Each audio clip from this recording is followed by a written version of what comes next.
If you're a leader, you have to understand why it's so important to state new information in meaningful and relevant terms to your audience. And that of course, includes the age level of the audience. Now, if you're talking to elementary school kids or your children at home, if they're younger, that's one thing.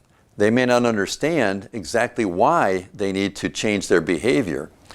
If they're an adult and they want to improve performance, you also have to explain why the benefit would be for them to make the change, because it will enhance their life and, of course, as well, the company. So there are three different ways that people learn. That's the preferred learning. There are the visual, of course, which is mostly dominant for most all people. And then there are the verbal ones. They listen and they hear and they understand how to process that information. But then there are also the kinesthetic cues. If you're teaching a sports skill, it might be the feel for the water pressure if you're teaching swimming, or the feel in a basketball shot, or writing an artistic circle, or a painting. So there's visual, verbal, and kinesthetic cues that you have to rely upon.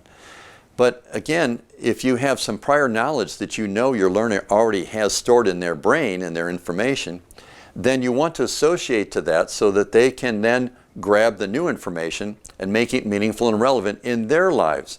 That makes it intrinsic. If you tell them it's important, oh yeah, right, it's important. But if they understand why it's important in their own frame of reference from what they already prior knowledge, they call it a priori knowledge, then they tend to make it intrinsic, and it's more powerful and less resistant to forgetting. And that's what you want. If you're going to learn, you got to continue to learn and remember what it is that you've learned.